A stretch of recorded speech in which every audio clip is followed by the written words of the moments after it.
यस कार्यक्रममा सहभागी हुने सम्पूर्ण व्यक्तित्वहरूलाई विशेष धन्यवाद दिँदै यो कार्यक्रम यो संस्कृतिसँग जोडिएको छ, यो पर्यटनसँग जोडिएको छ। मैले आदरणीय माननीय मन्त्रीज्यू मार्फत यो अबको कार्यक्रम सम्बोधन गर्ने गरी मैले अनुरोध पनि गरेँ। यो सम्पूर्ण खरीवासीको माग हुनेछ। हामी यो भद्र कालिका होमस्टेदेखि खरीकोट हुँदै ठुलो पोखरी ऐतिहासिक पोखरीको रूपमा रहेको यो ठाउँ यहाँ खोल मैदान छ। त्यसपछि रामचेसम्मको भूभागलाई पर्यटन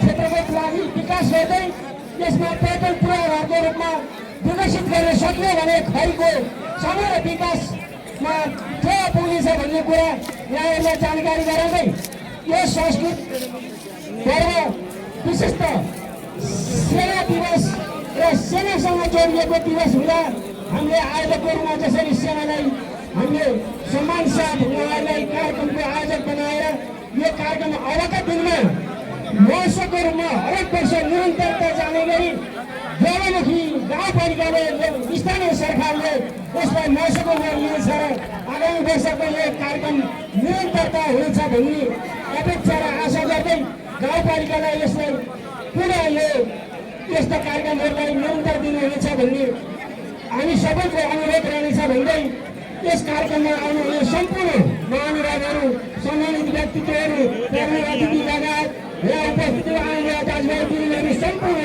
गुरुधनीहरू, कलाकारहरू, सम्पूर्ण विद्यालयका अध्यक्षज्यूहरू, विभिन्न धार्मिक संस्थाबाट आउनुभएका, पर्यटन क्षेत्रबाट आउनुभएका सम्पूर्ण पूर्व अध्यक्षज्यूहरू, विभिन्न जिल्लाका दिदीहरू, वडाका कर्मचारीज्यूहरू सम्पूर्ण यो कार्यक्रममा सहयोग गर्नुहुने सम्पूर्णलाई धन्यवाद दिँदै यो कार्यक्रम लगभग अब अन्त्यमा पुगिसकेको छ। कार्यक्रमको सफलताको शुभकामना दिँदै मेरो भनाइ यो अन्त्य गर्न चाहन्छु। हस्त धन्यवाद, नमस्कार, जय नेपाल।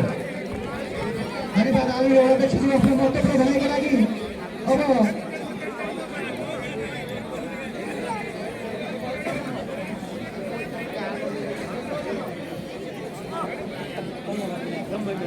आदरणीय गोरु जुदाइका संयोजक मित्रहरू, गोरुको सहभागी गोरु सहित विजेता गोरु धनीहरूको नाम मञ्चमा उपलब्ध गराइदिनु हुन म हार्दिकताका साथ अनुरोध गर्दछु।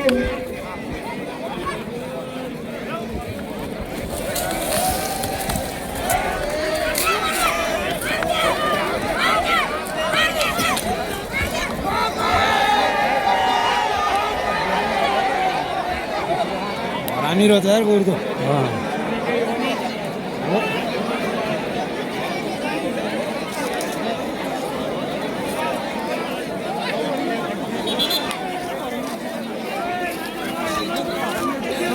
हरानी रहेछ मिली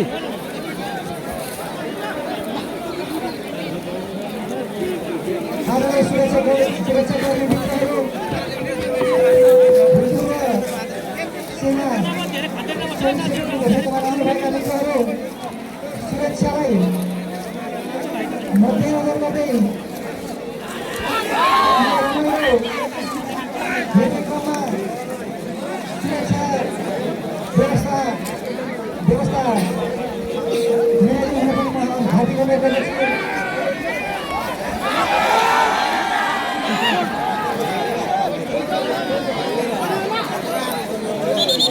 जोरमै रहेछ है जे भयो नि।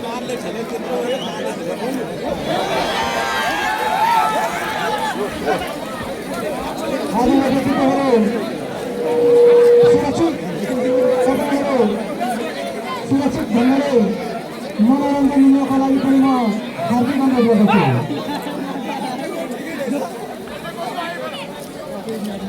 अब टाढा टाढा बसेर आफ्नो सुरक्षा आफै मिलाउनको लागि पनि म हार्दिक अनुरोध गर्दछु। कृपया सुरक्षाकर्मी मित्र लगायत स्वयंसेवक साथीहरू, उहाँहरूलाई अलिकति त्यो गोरु जुदाइभन्दा केही तल राखिदिनु हुनको लागि, त्यो व्यवस्था मिलाइदिनको लागि पनि म अनुरोध गर्दछु।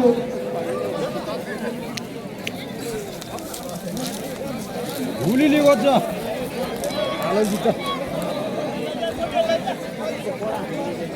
आलो कडा रहेछ नि यार। ऊ पनि कम चाहिँ होइन